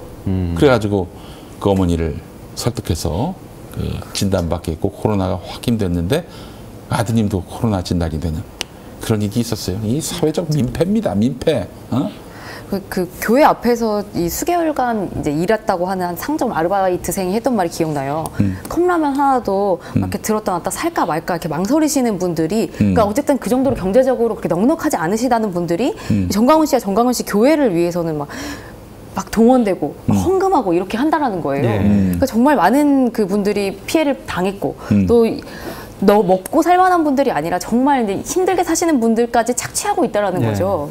그게 가장 반드시 처벌을 받아야 될 부분이 아닐까. 네, 그렇습니다. 예. 그러니까 그거를 뻔히 알매도 불구하고 현행법상 자기가 좋아서 헌금하는 건데 저걸 뭐 어떻게 합니까? 뭐 이게 뭐 방법이 없는 거예요. 그리고 이 이사님께서도 말씀해 주셨지만 가장 아주 반복되는 큰 피해가 뭐였냐면 이 어르신들이 정강훈 집회를 가서 코로나에 걸리면 와가지고 손주들을 만나지 않습니까? 아이고. 그러니까 갔다 왔다는 얘기도 안 하잖아요. 그 손주를 만나고 그 자식들 뭐 반찬 해준다고 뭐 해줘 그러면 자녀분들이 걸리는 거예요. 그럼 자녀분들은 또 직장을 못 나가요. 근데 또 이게 그럼 본인들이 이제 그런 코로나 때문에 자녀분들이 그런 피해를 입었다라고 생각하고 좀 자중을 하셔야 되는데 정부가 지금 코로나 이거 감기 수준인데 거짓말 하는 거니까 그거 니네 그냥 한번 지나치면 면역 생겨서 괜찮아져 이런 식으로 본인들이 그 자제분들한테 피해를 준 것에 대해서 자기 성찰이 안 되고 개선이 안 되고 똑같이 그 뒤로도 계속 정강훈 집회를 간다는 겁니다. 그러면서 피해를 주고 또 뿐만 아니라 너무 이제 거기서 가짜 뉴스를 이제 듣고 와서 기상천외한 발언들을 쏟아내니까 그렇지. 자녀분들하고 정치 얘기를 떠나가지고 무슨 뭐 그래서 상식적인 뭐 대화조차 안 기독청이 뭐 세워져야 된다 뭐 요사스러운 얘기를 하니까 자꾸 대립이 생기는 겁니다. 그 이제 참 너무 안타까운 건 뭐냐면 이게 바로 가스라이팅이라는 단어로 예. 설명이 되는 겁니다. 예. 가스라이팅. 그러니까 뭐 아무것도 들리지가 않아요. 전광훈 이야기 외에는. 그래서 전광훈이 무슨 개소리를 해도 아멘 아멘 하고 받게 돼 있습니다. 그러니까 전광훈이 나 이거 할래. 그러면 무조건 아멘이지. 거기에 이성이 필요하겠습니까? 상식이 필요하겠습니까? 무조건 아멘이에요. 예. 그런데 우리가 좀 분명히 알아야 될 게 기독교도 상식의 종교고 이성에 그렇죠. 기반한 종교입니다. 예. 그걸 잊어버리고 목사가 마치 하나님의 대리자다. 그렇기 때문에 정말 그의 말은 무조건 신봉해야 한다. 이 사고에 젖어버리면 이게 사이비가 되는 겁니다. 예. 그래서 이성을 뛰어넘는다라고 하는 그 표현은 이성을 다 전혀 인정하지 않거나 비이성적으로 행동한다라는 말이 아니에요. 우리가 아무리 탐구해도 알 수 없는 지점들이 있다라는 이야기지. 네. 근데 이분들은 본인들이 나라를 구하러 간다는 그런 사명감에 쩔어 계시거든요. 그게 가장 안타까워요. 네. 그런데 이 같은 진영 목사들이 요즘에 계속 분열되는 소식이 들려요. 네. 서로를 비난하고 막 예. 그렇게 끈끈했던 사이였던 걸로 보이는데요. 무슨 문제 때문일까요? 돈 문제 때문일까요? 돈 문제고 그리고 이제 정광훈 씨는 자기 지배 아래 놓이는 걸 원하는데 국정력. 예. 지금 독립을 하려고 그러잖아. 예. 자기 스스로 설려고 하잖아. 용서 못하지. 게다가 심지어 자기가 개척한 솔루션인데 일종의 극우 가스라이팅 그 마케팅 예. 이거를 뺏겨가지고 딴 데서 하려고 하는 인간들은 이따 밟고 봐야지. 밟아버려야지. 예. 그래서 그것 때문에 전광훈과 원수가 된 거죠. 또 이렇게 밟히면은 가만히 있습니까? 이 인간들이? 같이 싸우죠. 예. 아주 예전에 이 사장님께서 되게 재밌는 광경을 한번 보셨다고 하는데 안희환 목사. 네. 예. 그 예수비전 교회. 대마시안 부근에 그 안희환 목사 교회가 있어요. 예수비전 교회. 예, 그렇습니다. 나는 이제 차를 한번 몰고 갔는데 막 안희환 목사는 뭐 무슨 사죄하라 뭐 이런 플래카드가 걸렸는데 그 맞은편 보니까 뭐 그 저 사람들은 전광훈 추종자입니다. 플래카드가 서로 네. 뭐 얘기하고 여기에 답하는 게 아니라 이쪽은 안희환 목사는 사죄하라 이쪽은 저기 저 사람들은 전광훈의 추종자입니다. 예. 플래카드가 예. 아주 재밌는 풍경입니다. 예. 이런 그 부동산 알박기와 같은 민폐를 끼치고 있는 이 교회 말고 이 좋은 교회들도 있어요. 예전에 카이로스에 출연하셨던 이규원 목사님, 예. 그 목사님 같은 경우는 교회 보증금을 빼서 전교인 생활지원금까지 나눠줬다는 뭐 그런 사례도 있었고 예. 예, 이런 좋은 그렇습니다. 분들 소식이 좀 들려야 되는데 예.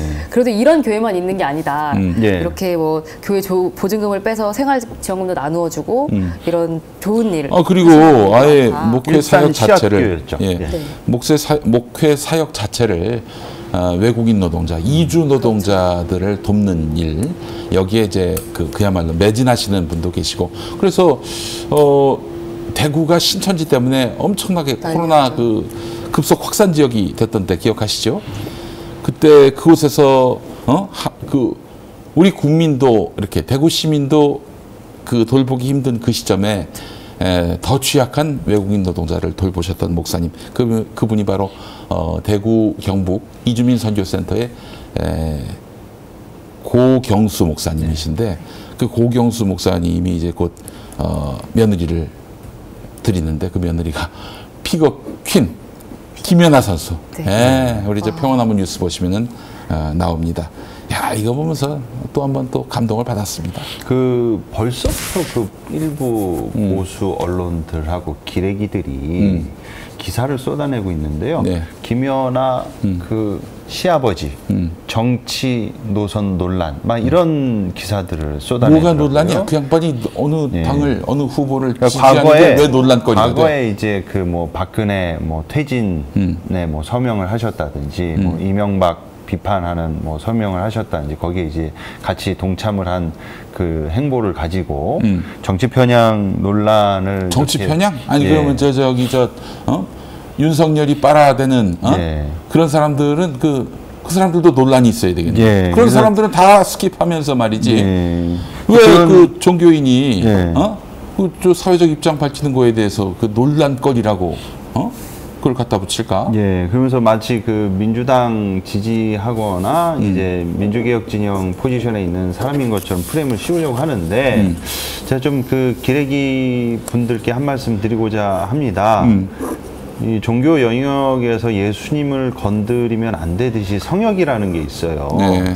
BTS랑 김연아 어설프게 건드렸다가 후폭풍과 뒷감당을 어떻게 하시려고 지금 이런 식으로 깨작깨작 되시는지 이러다가 한번 정말 개 털려봐야 정신을 차리실지. 네. 예, 이 BTS랑 김연아는 거의 성역입니다. 건드리면 안 되죠. 건드리면 어설프게 건드리면 안 돼요.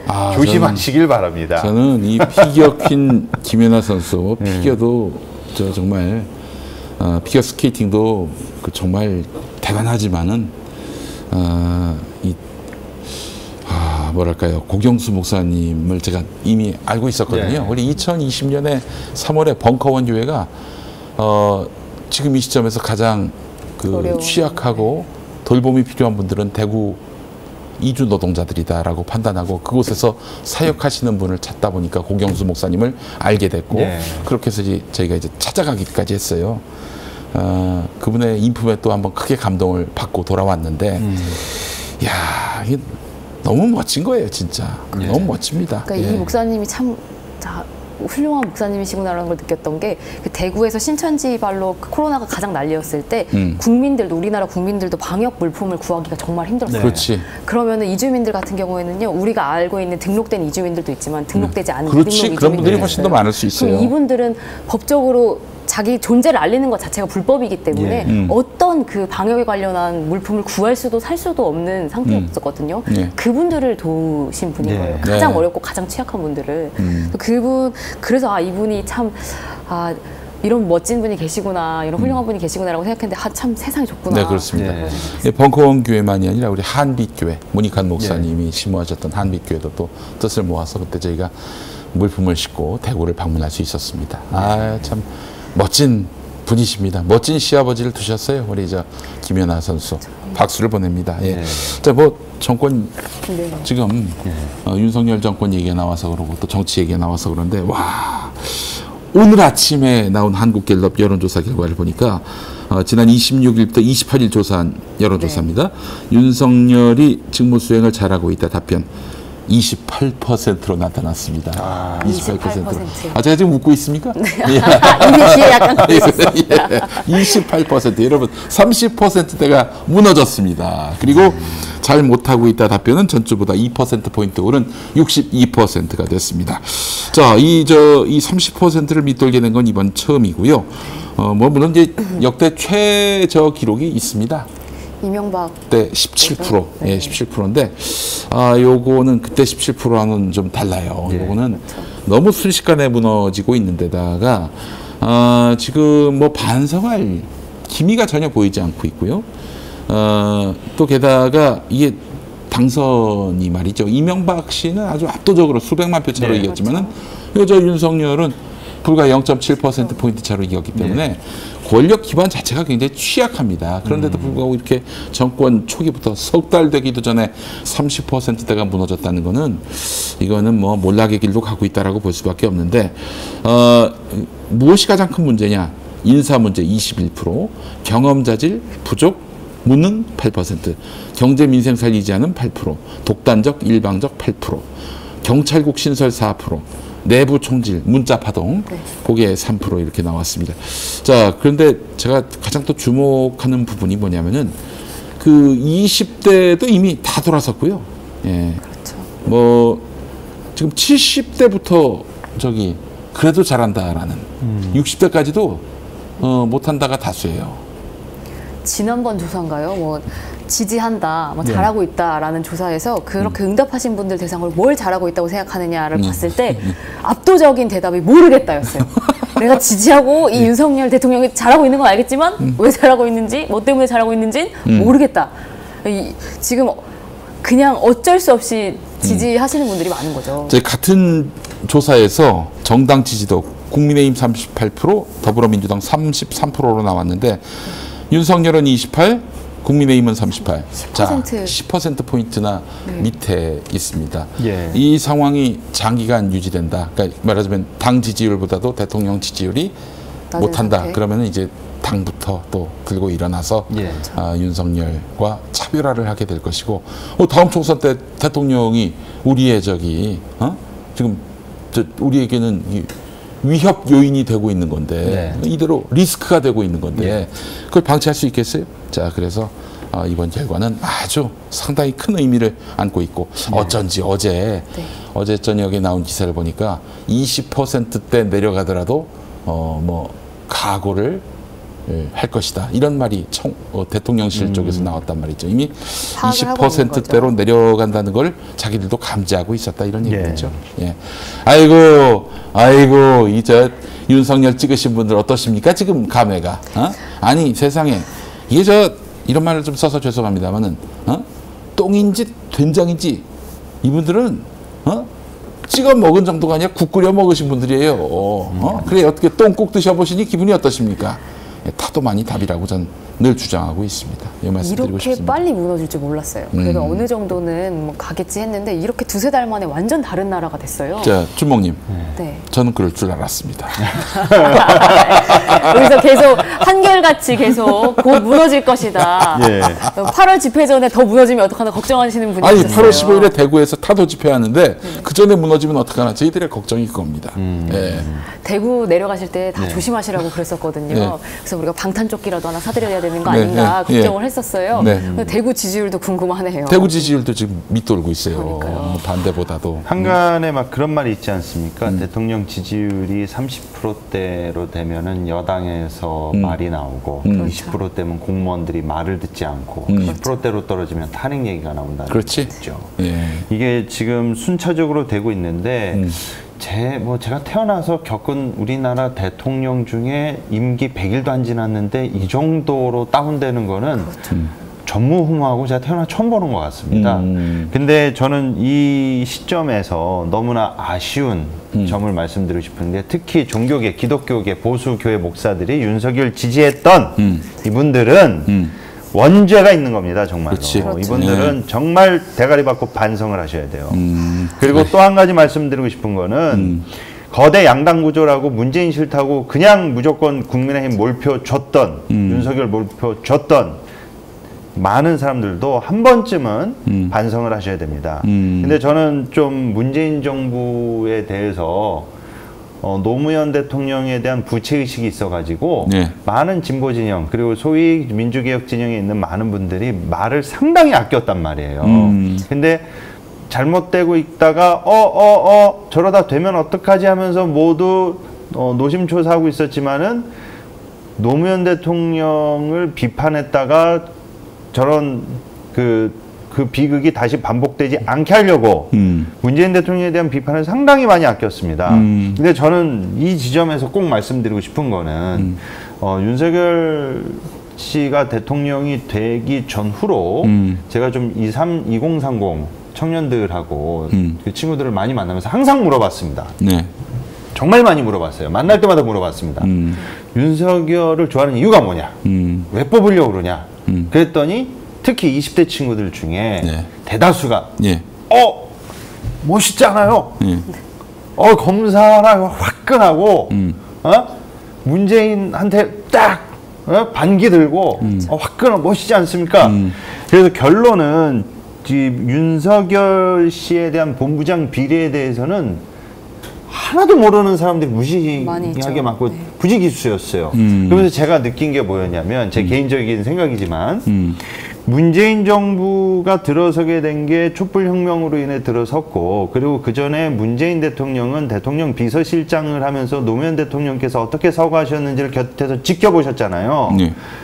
결국은 그 검찰하고 언론들이 계속 그렇게 엄프를 해가지고 사지의 궁지로 몰아는 거 아닙니까? 논두렁 시계 같은 것도 이제 천주교 신부가 그렇게 사설을 쓰게 한 거 SBS에서 대서특필하고 그런 거를 직접 경험을 했으면 저는 정권 초에 어떻게 해서든지라도 언론부터 잡았어야 된다는 거예요. 대다수의 사람들은요. 지금 대다수의 정치에 전혀 관심 없는 정치 고관여층이 아니신 분들은 먹고 살기 바쁘세요. 그렇죠. 그래서 헤드라인 유튜브 드라마만. 유튜브 보시고 네이버 다음 들어가서 메인 제목 보는 게 답니다. 저 아파트에서 예. 이렇게 엘리베이터 통해서 맞아요. 뜨는 그, 뉴스. 그 그게 저기 다예요. 거기 저 네. 그 한 뭐 줄 뉴스 지나가는 거를. 예. 저 스크린에 점심 시간 때 회사에서 나와가지고 그리고 김밥 천국이나 김밥 특정 상표 마리가 가가지고 식사할 때 TV 조선하고 종편 나오는 그 자막 보는 게 답니다. 그렇지. 그런 분들 입장에서는 그게 계속 무한반복되면은 문재인 정권이 잘하고 있어도 잘못하는 걸로 인지를 할 수밖에 없단 말이에요. 그러니까 초창기서부터 노무현 대통령이 언론에 의해서 난도질을 당하고 조선일보하고 그렇게까지 싸운 경험을 했다면은 문재인 정권이 검찰 개혁도 어쨌든 검찰 개혁을 해서 결과물이 윤석열 대통령 아니었습니까? 그러면 정말로 이걸 악물고 목숨을 걸 내걸 하고 언론을 잡았어야 됩니다. 그 언론을 잡는다는 건 뭐 저 좀 표현이 뭐 과격할지 민주당 모르겠지만. 정권에게 뭐 불편한 기사 쓴 뭐 예. 언론을 어떻게 알아 이 차원이 아니라 그렇죠. 목사님 취지는 그러니까 지금 문제가 뭐냐면 우리 언론은 그 자본으로부터 완전히 예속이 돼 있어요. 자본에게서 완전히 예속이 돼 있습니다. 그러니까 네. 결국에 우리 사회 돈줄 가진 사람들의 그 죽은 노릇을 하고 있단 말이죠. 그러지 말고 시민, 국민의 지지와 성원을 통해서 그 언론사가 설 수 있는 구조로 만들면 되는 거예요. 그 지금 이대로 내버려 두면은 여전히 삼성은 영원히 미화될 수밖에 없는 겁니다. 영원히 미화될 수밖에 없어요. 그러나 지금 우리 언론들 어느 언론이 이런 자본으로부터 나름대로 자기 정체성과 자존감을 지킵니까? 공영방송 정도, KBS, MBC 정도라고요. 왜냐하면 여기는 직접적으로 다이렉트로 자본에게 직접 영향을 받지는 않으니까. 그러니까 이런 공영 언론을 많이 만들든지 아니면은 민간 언론들 중에서도 그래서 뭐 시민들의 지지와 또 이게 공적 지원을 많이 받을 수 있는 시스템을 만든다든지. 혹은 뭐 그게 아주 좋은 방법이었는데 정부 광고비가 1년에 1조가 넘거든요. 그 1조를 국민들이 선택해서 야 얘네한테 저 정부 광고 줘라 예. 해서 그 광고가 갈 수 있게. 그러면은 언론이 안 바뀔까요? 예. 바뀝니다. 그거 해야 되는데 안 했어. 예. 안 했어. 그러니까 왜 안 했는지 도저히 이해가 안 되고요. 도저히 전 이해가 됩니다. 예. 무능하고 불성실해서 그렇습니다. 다 갈아엎어야 됩니다. 예. 이런 말씀드리고 싶습니다. 윤석열이라는 불량식품을 정상인인 것처럼 언론이 보도한 것 자체가 문제입니다. 식당에서 불량식품 함부로 팔면 식약청에 걸려가지고 정지라도 먹죠. 이게 당선시켜가지고 대통령 딱 되니까 뒤처리 지금 어떻게 할 겁니까? 전 너무 답답한 거예요. 우리가 지금 언론 개혁을 얘기하는 시간은 아닌데 저 재밌는 예화를 좀 하나 말씀드리면 예화가 아니죠. 실화예요. 처음에 신문이 나왔을 때는 그때는 신문마다 다 달랐어요. 기사 내용이. 네. 그렇죠. 아주 주제 자체가 달랐어. 그것도 그때는 이게 뭐 어떤 자연과학, 이성 뭐 이런 것들이 그 중시되지 않았던 때였기 때문에 아무 개가 죽었는데 그 죽은 사람이 천국 같다. 이게 뭐 헤드라인이고 뭐 그랬던 적이 있었습니다. 또 어떤 신문 보면은 개한테 물렸다. 이게 또 그랬는데 어느 순간 언론이 정말 헤드라인이 토시 하나 안 틀리고 똑같아지는 요즘 같은 상황이 됐어요. 사진도 비슷해요. 사진도 비슷하고 뭐 문법도 비슷하고 야 이게 표절했나 싶을 정도로 똑같은 기사 배열의 편집에 디자인에 언제부터 그랬는 줄 아십니까? 신문이 광고를 받으면서부터 그랬습니다. 몇 년도쯤입니까? 그게 아마 19세기, 20세기쯤이었을 거예요. 예. 19세기, 20세기 하니까 너무 좀 포괄적이네요. 20세기로 하겠습니다. 20세기. 예. 20세기, 특히 20세기 말로 갈수록 점점 언론이 거의 관심사도, 논조도 비슷하게 돼버린 거죠.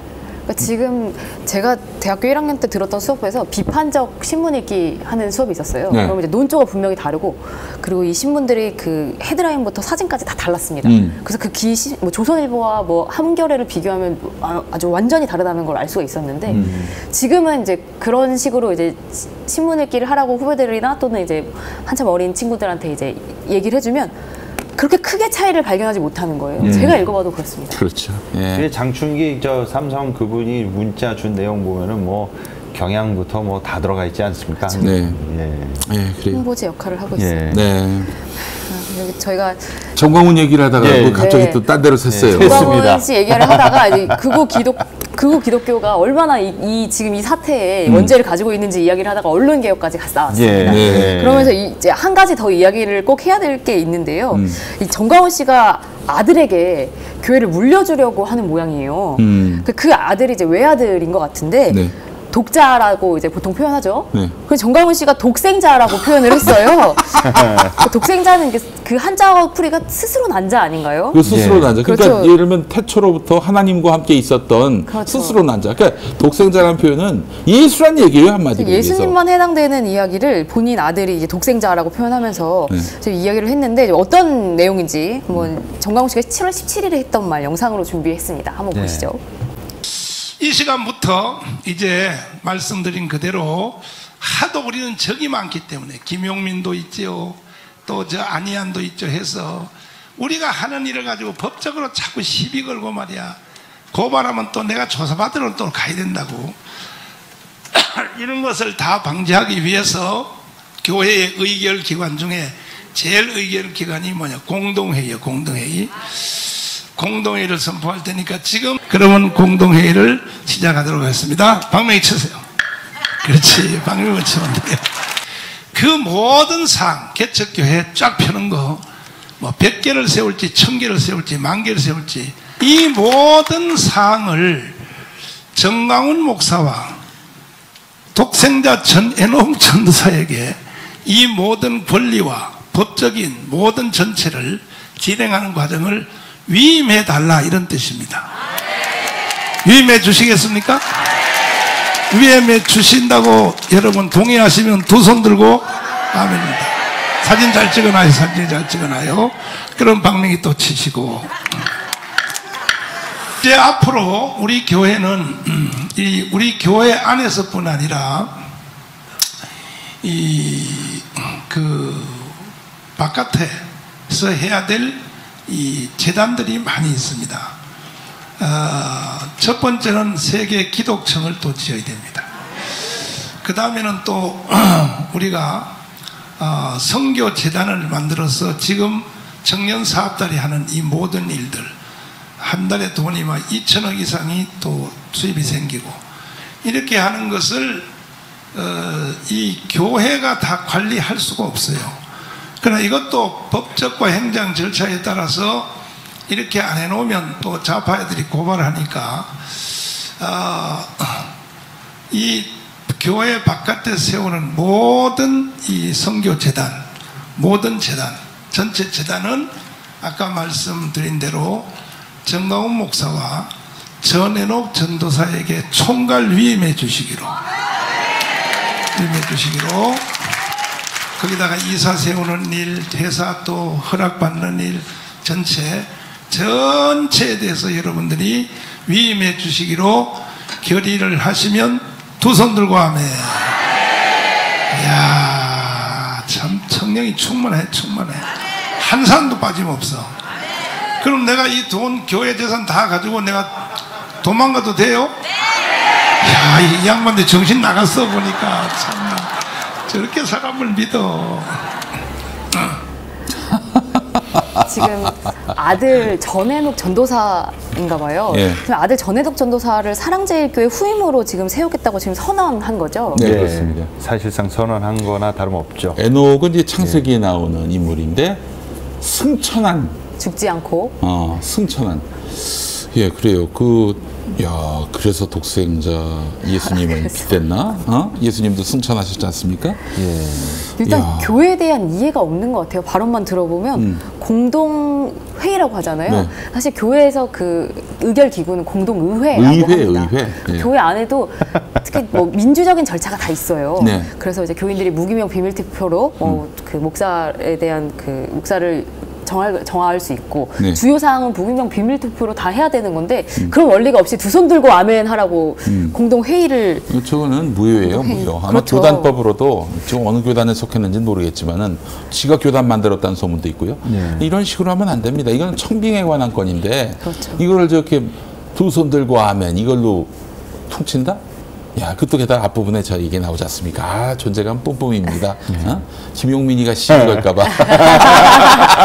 그렇죠. 그나마 이런 절차도 없이 진행하려고 했는데 네. 이제 김용민 이사장님과 평화나무가 계속해서 네. 이 고발을 하고 있기 때문에 우리가 절차를 따르겠다라고 하면서 네. 공동의회가 아닌 공동회의를 진행하고 무기명 비밀투표는 그냥 두 손 들고 라면하는 걸로 모든 걸 통과시키는 땅탕탕. 또 교회 재산과 관련해서 그렇죠. 뭐 그거 다 이제 내 멋대로 쓰게끔 여러분 동의하시냐? 아멘 이걸로 또 교회 재산 처리는 정말 예민한 문제여서요. 예. 공동회의가 열리는 기준 중에서도 그럼요. 가장 그 높은 기준을 요구하고 가장 많은 교인들의 동의를 얻어야 되는 네. 절차가 필요한데. 한국 기독교 장로회뿐 아니라 대부분의 장로 교단이 이렇습니다. 후임 목사를 정할 때는요. 후임 목사를 정할 때는 그 공동의회에 참석한 교인 3분의 2 이상의 동의가 있어야 되는 건데 이거를 무슨 거수로 뭐 구두로 이렇게 할 수 있는 게 아니에요. 이거 투표를 해야 됩니다. 반드시 투표를 해야 되는 것이고요. 그리고 재산 처분과 관련해서는 취득 말고 이제 처분의 경우는 과반 이상의 교인이 모여서 3분의 2 이상의 동의를 얻어야만 그게 가능합니다. 아마 다 장로교가 아무리 분파돼도 모든 장로교가 아마 이 절차를 따르게 되는 걸로 알고 있는데 참 재밌네요, 진짜. 투표권도 아무나 주지 않아요. 그 자리에 투표하는 날 갑자기 올 수도 있으니까요. 그렇죠. 그 투표권도 일정 기간 출석한 사람들에게만 주고 있는데, 그러니까 교회가 일단 민주적이지 않다라는 거는 믿고 걸으시면 됩니다. 네. 민주라는 건요, 교회에서 민주적인 절차는 기본적인 절차고요. 교회는 그것 이상 돼야 교회죠. 그래서 지금 이 모든 절차를 다 무시하고 이제 돈뿐만 아니라 부동산에 코로나 방역을 거부하고 공직선거법 위반에다 이제 세습까지 하려고 하는 것 같아요. 정강훈은 한국교회 빌런 목사의 그랜드 슬램이자 하나의 전형적인 대표적 모델입니다. 세습까지. 세습까지 하잖아요. 이미 딸한테 자기가 만든 신문 있어요. 자유일보라고. 네. 자유일보 발행인이 전 한나인데 딸이야 딸.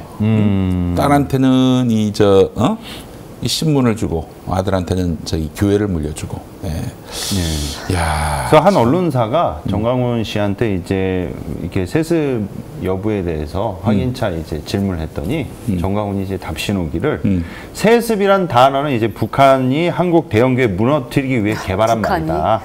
그러니까 우리는 어떤 상황에서도 성경 원리를 따라야 하고 구약 시대에는 당연히 자녀에게 승계했고 예수님도 육신의 동생 야고보한테 사역을 맡겼다. 그러면서 세습은 이제 북한이 만든 불온한 단어니 자녀 승계가 이제 옳은 것이다. 이렇게 주장을 했다는데요.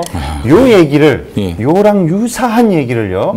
지난 시간에 명성교회 김삼원 목사가 했습니다. 세습이라는 말만 나오면은 세습이라는 말만 나오면은 대노하고 발끈하고 뭐 이단시 취급하고 그래요. 지들이 세습해놓고. 왜냐면 북한 세습한다고 그렇게 비판해놨기 때문에 본인들한테 세습 그대로 쓰면은 역관광하는 느낌이 들어서. 그렇죠. 세습이나 자녀 승계나 사실 뭐 거짓말 구라 비슷한 느낌인데. 그렇지. 마치 쿠데타와 내라는 다르다. 뭐 이것처럼.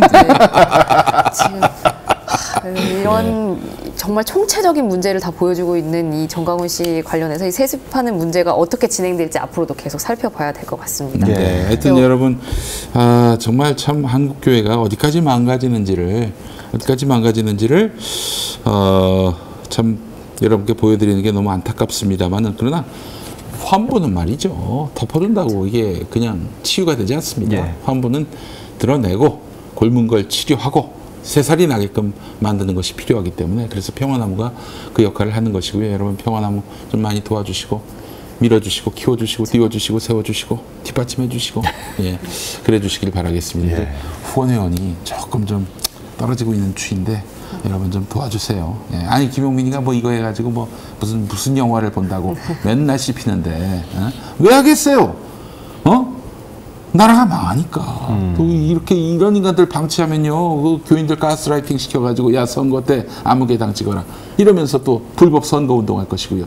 김용민이 이사장으로 있는 평화나무가 그나마 이거 어떻게든 제동을 걸기 위해서 민간 규찰대인 우리 공명선거 감시단을 만들어가지고 아주 그냥 조목조목 다 따져가면서 결국 문제되는 사람들 고발했고 대부분 이번에 다 송치가 됐습니다. 네. 그 일을 아무도 못해요. 뭐 선관위가 할 수 있지 않느냐. 선관위가 종교단체 못 건드립니다, 여러분. 못 건드려. 검찰이 할 것 같습니까? 못합니다. 못해요.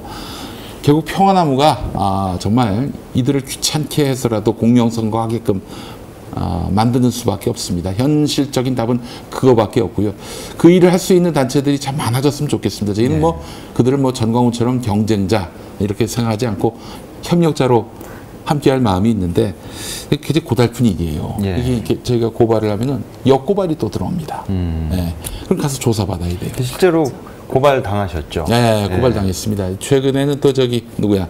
이완배 기자가 전광훈을 비판하는 칼럼을 저널리즘에 실었는데 이완배 기자를 이제 그 고발했나 봐. 자, 전광훈이. 그래서 가서 조사를 받으면서 저도 이제 조사를 받았습니다. 저도 왜 저를 불렀냐? 평화나무 이사장이면서 저널리즘 신문의 발행인으로서 내가 그 글을 쓰라고 뭐 교사를 하거나 부탁을 하거나 그런 바 없거든요. 자, 그런 걸로 또 어떻게 아마 또 김용민 공경에 빠뜨려 보려고 애를 쓰는데 저는 전광훈 씨한테 다시 한번 제가 정말 진심을 담아서 충정 어린 그런 조언 하나 하자면은 좋은 변호사 쓰세요. 좋은 변호사. 그 하나만한 고발은 왜 합니까? 내가 다 안습입니다. 안습이에요, 안습. 개신교인들이 아니 기독교인들이 이 개신교에 질려서 떠난다. 종교가 너무 병들었다 이러면서 떠나시는 분들이 있어요. 그렇죠. 근데 사실 우리가 겪고 있는 이 과정을 겪어내고 문제점을 드러내서 고치고 하는 일이야말로 우리 개신교인들, 우리 기독교인들이 해야 될 일입니다. 그냥 너무 슬퍼하고 너무 좌절하면서 떠나지 마시고요. 평화나무 같은 정말 교회를 바로 세우는 일을 하시는 곳에 같이 하시면서 교회 세우는 일 같이 참여하시면서 진정한 신앙 계속 키워나가실 수 있었으면 좋겠습니다. 오늘 사랑제일교회 상황까지 살펴봤고요. 이상으로 평화나무와 김용민 TV가 함께하는 카이로스 오늘 순서 마치겠습니다. 수고해주신 두 분 감사합니다. 네, 고맙습니다. 저희 감사합니다. 다음 이 시간에 뵙겠습니다. 감사합니다.